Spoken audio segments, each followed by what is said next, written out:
Good morning students. आज हम करने जा रहे हैं एक्सरसाइज 6.2 क्लास 9 चैप्टर का नाम है लाइन्स एंड एंगल्स का question number 4।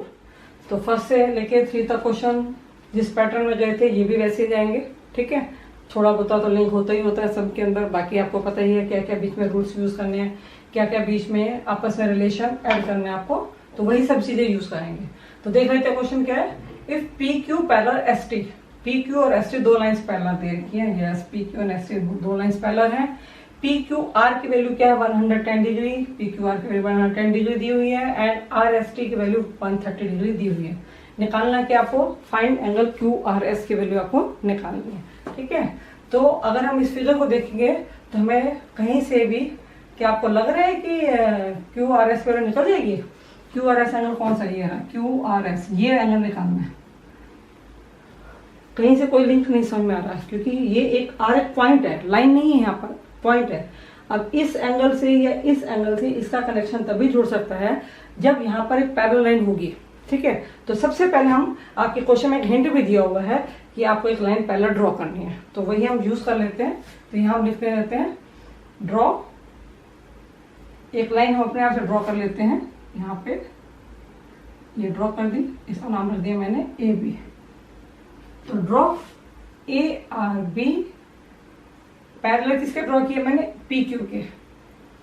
Draw A R B parallel P Q. R को मैंने जानबूझ के इंक्लूड किया, वैसे मैं ए बी भी लिख सकती थी पर मैंने आर को इसलिए इंक्लूड किया कि ताकि आपको ये याद रहे कि आर ए बी लाइन के अंदर ही आना चाहिए, यानी आर से नीचे नहीं जाना और आर से ऊपर भी नहीं जाना आपको, ठीक है। But P Q parallel S T, हम कह रहे हैं कि ए आर बी पैरेलल होनी चाहिए पी क्यू के, ठीक है। बट क्वेश्चन में गिवन है कि P Q parallel S T है, ये क्वेश्चन में गिवन है आपको। इट मीन्स जब ये पी क्यू इसके पैरेलल होगा और ये इसके पैरेलल होगा, इट मीन्स ये तीनों लाइंस आपस में क्या हो जाएंगी, पैरेलल। तो so A R B parallel P Q parallel S T. तो in this way all these 3 lines are parallel. Clear. अब चलते हैं हम आगे की तरफ। अब ये हमारे पास ये सब पैरेलल होगी। अब पैरेलल होगी तो यहाँ पे देखिए कितने एंगल्स बन रहे हैं, टोटल 3 एंगल बन गए। मैं नेम रख लेती हूँ 1, 2 एंड 3। मुझे एंगल 3 निकालना है, तो सबसे पहले मैं चलेंगे एंगल 1 निकालने की कोशिश करते हैं। उसके लिए क्या करेंगे, when P Q parallel A R B and transversal, ये जब दो लाइन पैरेलल होंगी तो उसको कौन सा ट्रांसवर्स काटेगा, ये Q R, and transversal Q R cuts them. तो 110 और एंगल 1 का आपस में क्या रिलेशन बनेगा, ये दोनों एंगल्स कौन से हैं, को इंटीरियर एंगल है। मैंने बताया था क्योंकि ट्रांसवर्सल के सेम साइड पे दोनों हैं तो हम इसका नाम को इंटीरियर एंगल भी बोल सकते हैं और angles at the same side of transversal भी बोल सकते हैं, ठीक है। So 110 degree plus angle 1 equal to 180 degree because co interior angles, ठीक है। तो एंगल 1 की वैल्यू क्या आएगी, 110 माइनस में 110 इक्वल टू 70 डिग्री। क्लियर। इस तरह से मैंने निकाल लिया एंगल 1 की वैल्यू। अब मूव करते हैं हम एंगल 2 की वैल्यू की तरफ। तो when S T parallel A R B and transversal क्या कट कर रहा है, R S, R S cuts them. तो 130 और एंगल 2 भी सेम, कौन से एंगल बनेंगे आपके, एंगल्स इक्वल टू ये बनेंगे कौन से, को इंटीरियर एंगल्स। क्लियर। तो एंगल 2 की वैल्यू यहाँ पे मेरे पास क्या आ जाएगी, 180 माइनस में 130 degree equal to 50 degree.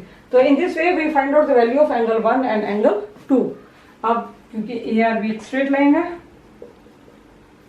Now A R B is a straight line. अब ये स्ट्रेट लाइन है तो स्ट्रेट लाइन पे कौन से 3 एंगल बनने हैं, 3 एंगल का सम क्या होगा, 180 डिग्री। क्यों होगा, बिकॉज लीनियर पेयर, ठीक है ना। एंगल 1 की वैल्यू हमने निकाली है 70 डिग्री, 2 की वैल्यू निकाली है हमने कितनी, 50 डिग्री, 3 की वैल्यू मेरे पास नहीं है, फाइंड आउट करनी है, ये होगी 120 डिग्री। एंगल 3 और एंगल 3 की वैल्यू मेरे पास क्या आ जाएगी, 180 माइनस में 120 डिग्री इक्वल टू 60 डिग्री। तो एंगल 3 की वैल्यू मुझको निकालनी थी और एंगल 3 की वैल्यू क्या आ गई मेरे पास, 60 डिग्री। सो एंगल क्या, थ्री का नाम क्या था, Q R S, so Q S equal to 60 degree. ठीक है, इन दिस वे हमने फाइंड आउट कर लिया। तो ये फाइंड आउट कैसे करना पड़ा हमें, क्योंकि यहाँ पे हमें जब तक एक लाइन पैरेलल नहीं दी होगी हम ये नहीं निकाल पाएंगे, तो इसलिए सबसे पहले हमने एक लाइन को प्रोड्यूस किया, ड्रॉ की अपने आप से। ठीक है, तो ए आर बी हमने एक लाइन ड्रॉ की, वो आप पी क्यू के पैरेलल भी लिख सकते हो, एस टी के पैरेलल भी लिख सकते हो। पैरेलल करने के बाद दो लाइंस का आपस में रिलेशन लिया, दो वैल्यू निकल गई, उसके बाद लीनियर पेयर की हेल्प से हमने थर्ड एंगल भी निकाल लिया।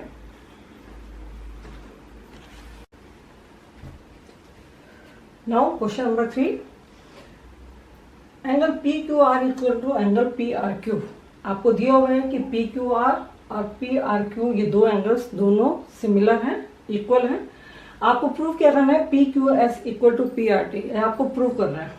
ठीक है, अब इस क्वेश्चन में हमारे पास कोई एंगल की वैल्यू भी नहीं है और ऐसी कोई चीज़ें नहीं है कि जो हमारे ज़्यादा हेल्पफुल करें। एक चीज़ गिवन है और एक ही हमें फाइंड आउट करनी है। ठीक है, और ये हमारी फिगर है, हम देख लेते हैं एक बार। Angle P Q R angle है दिस वन एंगल, और इक्वल किसकी है, पी आर क्यू के, तो पी आर क्यू ये वाला एंगल हो गया। ठीक है, प्रूव क्या करना है, पी क्यू एस ये बाहर का angle is equal to P R T, ये बाहर के एंगल के इक्वल है। ठीक है, अब हम इसमें थोड़ा नंबर डाल देते हैं क्योंकि नेम से थोड़ा सा मुश्किल हो जाता है, तो मैं नंबर डालती हूँ 1 2 3 एंड 4। ठीक है, तो मेरे पास गिवन क्या है, आंसर स्टार्ट करते हैं।